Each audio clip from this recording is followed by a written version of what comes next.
It's one of the weird things about social media, right? Like, you don't really know what's going on in someone's life. You only get sort of little bits of information, and every once in a while someone will post something that just really raises a red flag, and you wonder what you should do. And I'm back to tell you about yet another sad news story. This time it involves an Oklahoma fitness influencer whose life was taken by her husband over a TikTok trend. That's a little reductive. I'll unpack it. But I want to say this case, while true crime, let's say, in nature, to me gives more of an insight into the increasingly blurred line when it comes to communication and privacy for any social media influencer. It's sad in nature, but also scary and very of current year, if you know what I'm saying. So let's get into it. I can't tell you about this case without first telling you about the TikTok trend at the center of this. You might have seen it on other social media platforms, but essentially people are pretending they're filming these videos where they're sitting down for dramatic confessionals as if they are filming a Netflix documentary. Netflix films all these documentaries. You know what it's like. They have the blurred background and the dramatic lighting, and it's as if they're coming in, they're saying, like, does this sound right? Should I sit this way?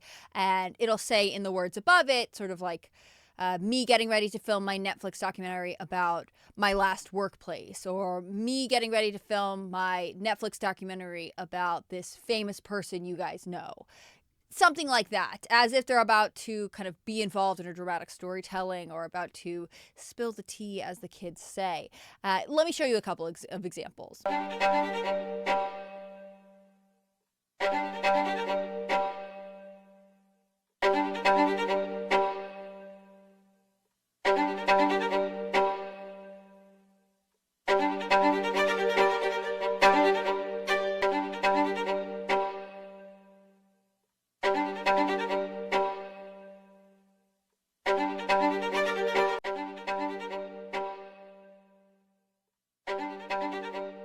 Is it working?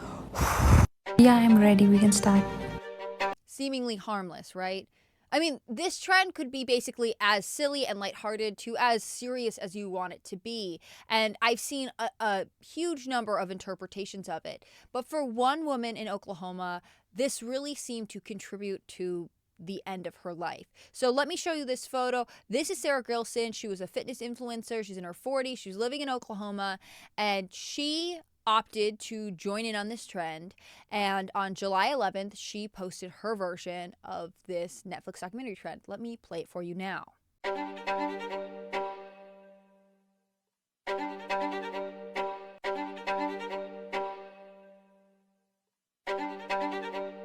As you can see in the text of this video, she said the subject of her fake Netflix documentary would be her husband being a pedophile.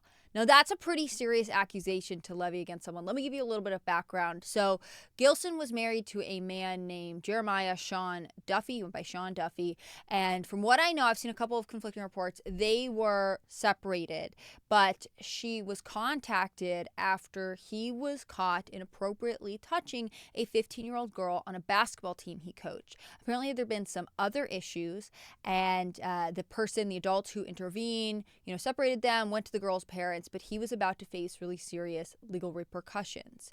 And on July 23rd, 911 dispatchers received a call from a screaming woman before hearing a loud bang. Then, dispatcher spoke to a boy who said his mother had been shot by his stepfather. And this, of course, ultimately led to police finding the bodies of Sara Gilson and Duffy. Now, it's an incredibly sad story. I'm going to read you a couple articles just so we have all the facts in order. But I just want to say it is hard to hear this story and not feel a level of like, why did you have to post that video? At least for me. And I never want to blame a woman who's obviously in a complicated and quickly dissolving marital situation. I want to have empathy for this. But I find myself thinking about the line between parasocial relationships, right? You always hear the term parasocial relationships going one way, that people have them with the creators they see online. But it seems like in some ways, Sara Gilson needed support from someone, and she turned to her social media followers. She made this sort of dark confession about what was going on in her life without really sharing a ton of details, and ultimately it seems to have played a contributing factor in what happened to her. Now, obviously, she is not responsible for Duffy's actions. She is not responsible for the decisions he made involving her, involving the minors, anyone else. But I wonder if this type of content will start to raise red flags for people. Now, I don't have access to the original post to see what kind of comments people were leaving, if people were saying, hey, you should take this down, hey, we're worried about you. I don't know what kind of support her friends and family were able to offer her, but it seems like such a risk to jump on a trend in this way, and I just don't want it to be something that other people follow, because obviously we should look at this and say, you have to think about your protection first, especially when you're posting anything online. So let's look at this article from NBC. If you want to read more of this article, it's titled Influencer Killed by Husband, Police Say, After She Accused Him of Pedophilia on TikTok. Sara Gilson was allegedly fatally shot by her estranged husband, Jeremiah Duffy, who'd been accused of molesting a girl a little over a month after she posted the video. So this says a social media influencer was allegedly killed by her estranged husband less than 2 weeks after she posted a TikTok accusing him of pedophilia, according to police and court records. Sara Gilson was fatally shot on Thursday in Owasso, Oklahoma, by husband Jeremiah Duffy, who went by Sean Duffy on social media, according to the Owasso Police Department. She was 43. A little over a month earlier, on June 10th, she filed and was granted an emergency protective order against Duffy after police informed her he'd been accused in the days prior of molesting a minor. On July 11th, Gilson posted a TikTok where she had more than 30,000 followers accusing Duffy of pedophilia. We talked about the caption on this. On June 9th, about a month before Gilson posted the video, a girl and her parents told the police that Duffy, who coached the girls' traveling basketball team, inappropriately touched her during an event at an elementary school earlier in the evening, police say. Another team coach saw what happened and immediately intervened and reported it to the girls' parents, said the police. This is a quote from the police. Similar conduct by this coach towards this particular juvenile player was reported to have occurred over an extended period of time in multiple law enforcement jurisdictions across multiple states prior to this incident. Duffy fled and had not been seen by police. Because Duffy was a member of the Osage tribe, sorry team, I'm mispronouncing that, and the incident at the school happened on tribal land, police said, they submitted the case for a charge of lewd molestation of a minor to the U.S. Attorney's Office for review, quote, ending the jurisdiction of the Owasso Police Department over this reported incident. Again, it's a complicated story. Obviously, there are multiple victims, not just Gilson and her children who were impacted by his violence, but the student who is at the center of the allegations that ultimately Gilson alluded to online. I obviously, there's another factor here, including the laws governing tribal lands and jurisdiction. That is complicated. Not all states have the same challenges, because some states have more of the Native American jurisdictional borders that border towns. From what I know, Oklahoma happens to be one of them. One of the Supreme Court justices is really interested in this issue, I believe. Totally separate video on that, I guess. But as you can see, it seemed like Duffy was about to have a lot of law enforcement, potentially federal law enforcement, closing in on him for things that he had done to a minor. And over the course of a month, I guess Gilson became angry enough that she decided that she didn't want to stay silent about it. Now, without naming him, she took it to the internet. But of course, if you're a follower of her, if he had appeared in any of her social media, it would immediately become clear who she is referencing when she says, my husband. I have read in a different report, let me see if I can pull this up, that because the two were separated and estranged, she had a boyfriend who had encouraged her to distance herself from her husband as much as possible. I wonder if people like that, her friends, her family, people who cared about her were like, hey, we don't think this is worth posting on TikTok.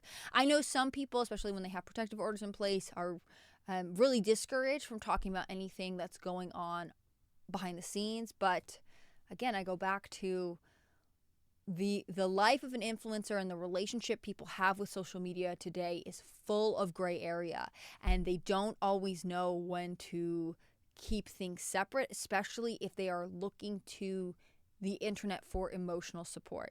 Let's look at this article from The Guardian. There are two sections of this article from The Guardian that I want to highlight. One gives a little bit more information about other legal issues that Duffy was facing, and then one gives a little bit more of the timeline of the night of the attack.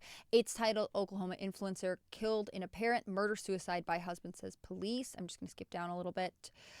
It says that Gilson had a protective order issued on June 10th. On that same day, another woman filed for a protective order aimed at keeping Jeremiah away from her daughter, Tulsa State Court records show. Jeremiah had been caught by a fellow youth basketball coach kissing and fondling the girl, who later told her mother that Jeremiah had sent her inappropriate text messages, invited her to his hotel room while traveling, and even gave her money meant to, quote, keep her quiet, said the legal filings connected to the protective order that were reported by an Oklahoma newspaper. Those allegations were reported to police in Owasso, which is adjacent to Collinsville. Sara's filing echoed the accusations, but added that Jeremiah had a firearm, threatened suicide, and then, quote, went on the run. This is, again, the question about, like, was he on tribal land? Where was he? Things like that. I'm going to skip down a little bit. So it talks about her posting the TikTok, and then it says...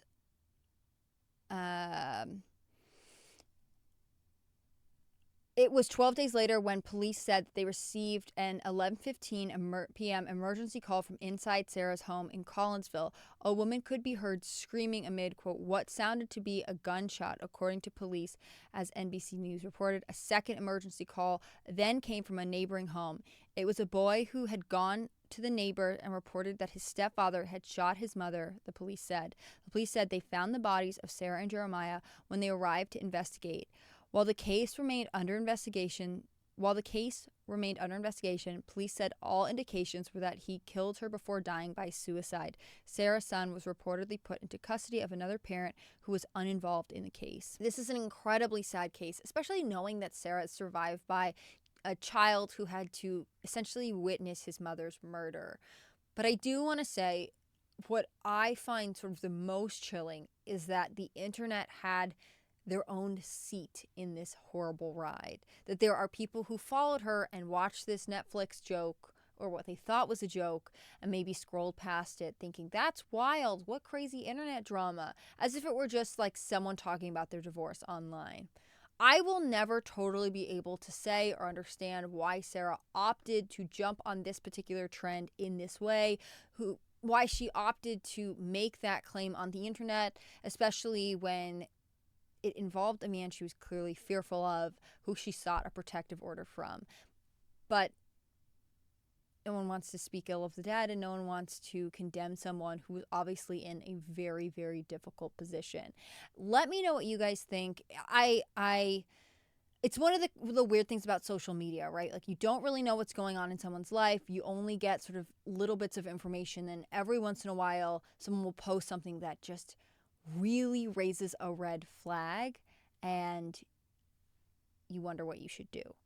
I really appreciate those of you who've made it this far into the video. I'll be back tomorrow with another video, probably just more traditionally news oriented. If you want more news from me, I release a newsletter on Fridays on Substack. You don't have to be a Substack user. You can just follow the link in my description, put your email in, and it will arrive on Friday afternoon with a bunch of links to stories that I'm reading that are going on that might be interesting to you, might help you have more interesting debates with your friends and family over the weekend. Thank you guys so much for watching. Thank you so much to those of you who